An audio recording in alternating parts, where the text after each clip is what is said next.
Well, we are here at the funeral of one of our activists. We are very sad. No one has to die for politics in this day and age. The dying that needed to be done was done during the liberation struggle. However, we are heartened and strengthened by the visit of our change champion-in-chief, Advocate Nelson Chamisa. We are well aware that ZANU-PF, the system, are afraid of the landslide victory that is going to be obtained by Advocate Nelson Chamisa. They are afraid of the citizens' verdict.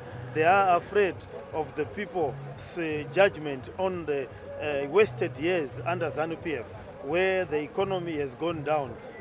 Towns have become rural areas. No one is happy. The whole country is sad. So we are looking forward to a new great Zimbabwe, a new victory, a people's victory, a citizen's victory. We are clear. Our change champion-in-chief has been moving across the countryside. He has been moving everywhere. He has been touching the hearts of the people. He has been listening to their concerns. It's very clear that the time is up and the time is now for our change champion-in-chief to run this country and to be able to give the people of Zimbabwe the happiness they so deserve.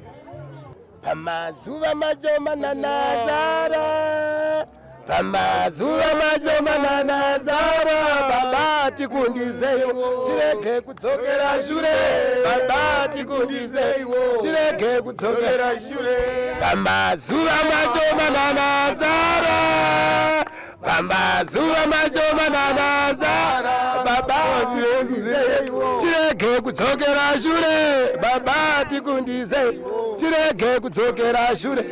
Ndoda ngokutendai vana veZimbabwe mativi mana enyika, vana vaPresident Advocate Nelson Chamisa kukuta rufu ruri pano kuda kudzorera vanhu kumashure nai. So ngatirambe takashinga machampions tinosvika chete Kenani. Ndiri kukurudzira magona ese enyika nevari diaspora vese kuti kusvika musi wa19 ngavange vamunyika kugadzira 2020 musi wa23 August 9 tivhotere pana President Advocate Nelson Chamisa. Chokwadi vana veZimbabwe ka vanhu vakavhotera pana ED ka vanhu muchafamba muchitaura mega murodho. Ende zviri pachena kuti President Advocate Nelson Chamisa vakapinda ende ticharamba takavatsigira. Ende isusu tiri kubudikira pachena tutori vashoma nebhurumango malimbonza izvozvo. So tikutaza kuti ku-State House kuyekwe ichaita nzvimbo yekutoresa mabhethi nezvitupa. Kuna zvikwambo kuyekwe akufani kupi. Inini chimwe chiri kuti rwadza kamachampions ndechekuti voters roll takanyimwa. Reforms asati aitwa. Saka ndiri kungoti dai SADC neUN sezvo vaamo dai vatibatsira kuti zvinhu zvezvifambi mune zvakanaka nai.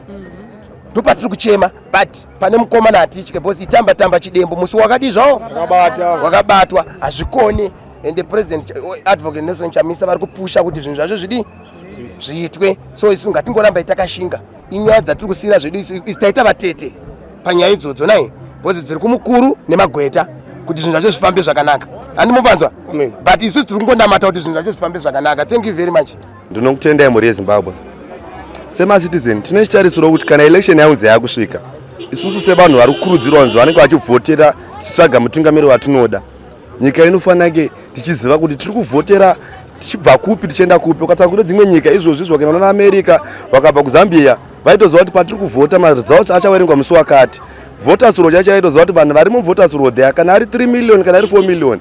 But muno muZimbabwe nenyaya kuti tiri kuda change tiri kuendako kunovhota but Mnangagwa Zeki nanhasi kuti inyatsotudza kuti tichaita sei in terms of voters roll. Watarisa even madelimitation chaiyo delimitation yakabva kuti zive maboundaries kuziva kuti tichagumira pa izvozvo hakutorina zvese zvozvo tinongonzwa kunzi iyi Churu Farm iyi Marondera West iyi Glenview but kunyatsoziva kuti pari kutangira boundary racho richisvika ipapo hapana. Toenda futi paissue yenyaya yemapolling station kuti vanyatsoti pafigure kuti mapolling station aripo muno Harare ndeapi, arimo mumacentral ndeapi, ariwo the whole Zimbabwe havatorina.